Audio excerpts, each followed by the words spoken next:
ശബരിമലയിൽ പോകുന്നത് പാകിസ്ഥാനികൾ അല്ലെങ്കിൽ ബംഗ്ലാദേശികൾ ഇന്ത്യൻ ബോർഡറിലേക്ക് വിസയെടുത്ത് വരുമ്പോൾ പോലും ഇത്ര പ്രശ്നങ്ങൾ ഉണ്ടാകില്ല എന്ന മട്ടിലാണ്.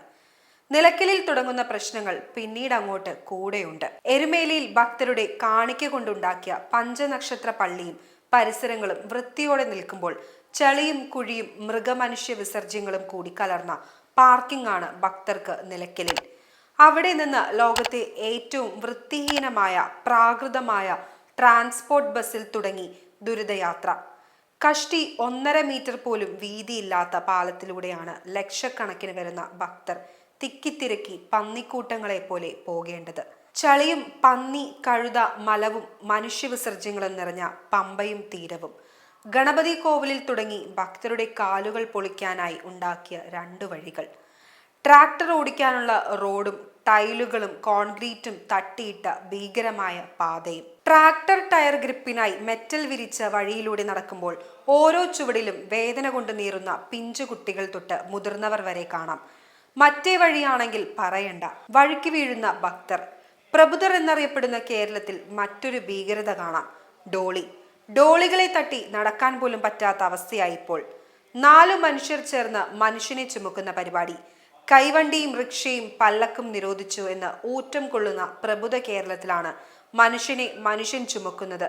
കാശുണ്ടാക്കാൻ എന്തും ചെയ്യാൻ മടിയില്ലാത്ത സർക്കാർ അംഗീകൃത ഭീകരത. പമ്പയിലും സന്നിധാനത്തിലും രൂപ വാങ്ങിക്കൊടുക്കുന്ന ശുചിമുറി കാണണ്ട, അടുത്തു പോയാൽ തന്നെ ബോധം കെടും. മലിനതയുടെ അങ്ങേയറ്റമുള്ള കടകളും ശുചിമുറികളും ജലവിതരണ സംവിധാനവും. സന്നിധാനത്തിലും യാതൊരു മാറ്റവുമില്ല.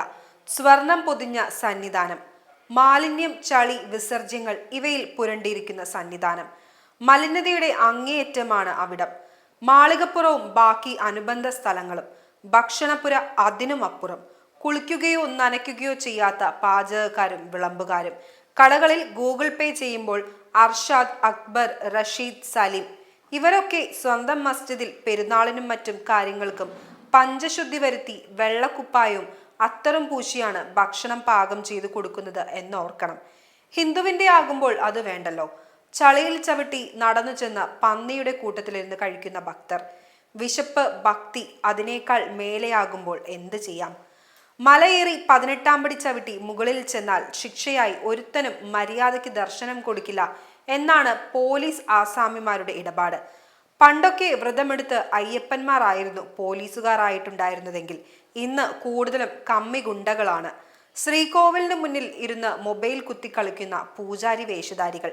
അയ്യപ്പനെ ഒരു മിന്നായം പോലെ കണ്ടു എന്നതൊഴിച്ച് ഭീകരമായ ഒരു തീർത്ഥാടനം. ഭാരതത്തിലെ ഏറ്റവും വലിയ തീർത്ഥാടന കേന്ദ്രങ്ങളിലൊന്ന്. വർഷം 1000 കോടി രൂപ സംസ്ഥാനത്തേക്ക് നേടിത്തരുന്ന ക്ഷേത്രം.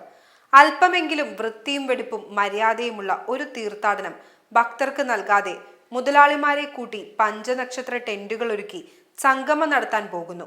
അയ്യപ്പനെ, ക്ഷേത്രത്തെ അടിമുടി നിന്ദിച്ച കമ്മി സർക്കാർ. ഒരു ദിവസത്തെ കാണിക്ക വേണ്ട, ശുദ്ധമായ പരിസരവും ഭക്ഷണവും യാത്രാ സൗകര്യങ്ങളും ഒരുക്കാൻ. പക്ഷേ ചെയ്യില്ല.